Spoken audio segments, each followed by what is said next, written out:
विशुद्धि चक्र 7 चक्रों में से 5वां चक्र होता है तथा आध्यात्मिक चक्रों में से पहला चक्र होता है, जिसका संबंध हमारी आवाज से होता है, जहाँ विश्वास और समझ का मेल होता है।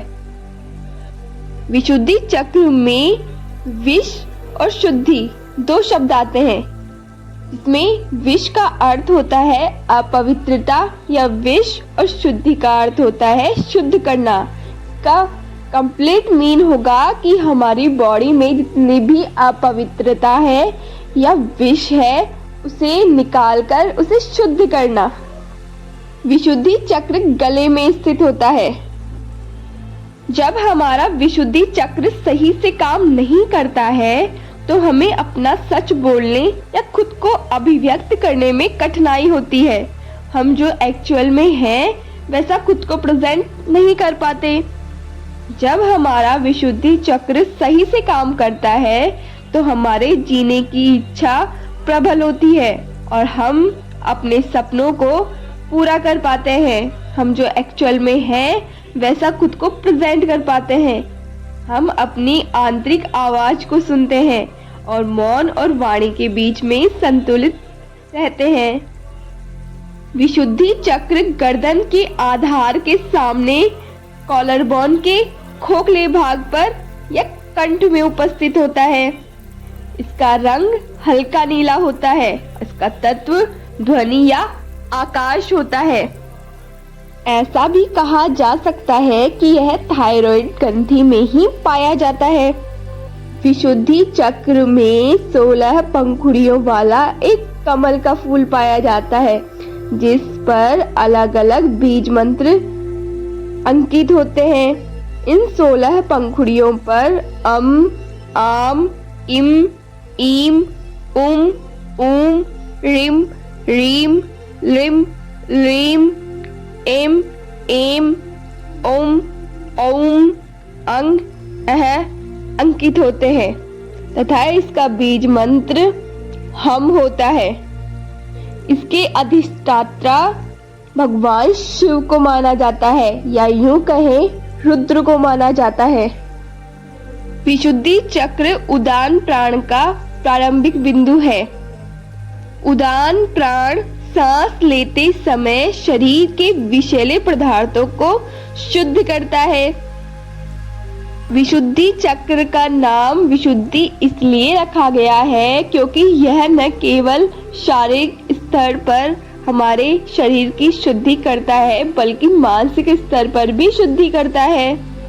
हमारी लाइफ में घटित होने वाले ऐसे बैड एक्सपीरियंसेस जो जाने अनजाने हमारे सबकॉन्शियस माइंड में बैठ चुके हैं और जिन्हें हम दबाकर भूल गए हैं, उन्हें बाहर निकालकर खत्म करने का कार्य विशुद्धि चक्र ही करता है या यूं कहें उन्हें शुद्ध करने का कार्य विशुद्धि चक्र करता है। जब हम ध्यान में इतने ज्यादा विलीन हो जाते हैं कि आकाश में विलीन हो जाते हैं तो हमें ज्ञान और शुद्धि प्राप्त होती है। विशुद्धि चक्र का प्रतिनिधित्व करने के लिए नामित जानवर एक सफेद हाथी होता है। विशुद्धि चक्र के चित्र में चंद्रमा की एक छवि भी मिलती है जो मन का प्रतीक है। विशुद्धि चक्र खुशी और स्वतंत्रता की असीमित भावना को उजागर करता है, जो हमारी क्षमताओं और कौशल को खिलने की अनुमति देता है। विकास के इस चरण में स्पष्ट आवाज, गायन और भाषण की प्रतिभा के साथ साथ संतुलित और शांत विचार भी होते हैं। ऐसा माना जाता है कि सबसे ज्यादा सक्रिय विशुद्धि चक्र भगवान शिव का है, क्योंकि उन्हें नीलकंठ के नाम से भी जाना जाता है और उनका कंठ नील इसलिए हुआ क्योंकि उन्होंने संपूर्ण जगत का विष हर कर भी अपने अंदर कोई भी विष नहीं रखा। इस कारण से उनके विशुद्धि चक्र को सबसे सक्रिय माना जाता है। शुद्धि चक्र हमारी कम्युनिकेशन स्किल और हमारी आवाज को बहुत ही अच्छा बनाता है। विशुद्धि चक्र जब सही से काम नहीं करता है तो हमें थायराइड जैसी प्रॉब्लम्स भी हो सकती है। विशुद्धि चक्र से जुड़ी हुई ग्रंथियां होती है थायराइड और पैराथायराइड।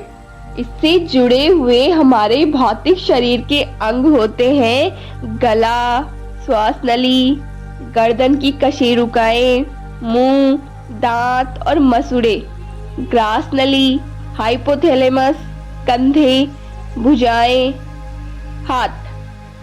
अगर विशुद्धि चक्र सही से काम नहीं करता है तो क्या क्या हो सकता है?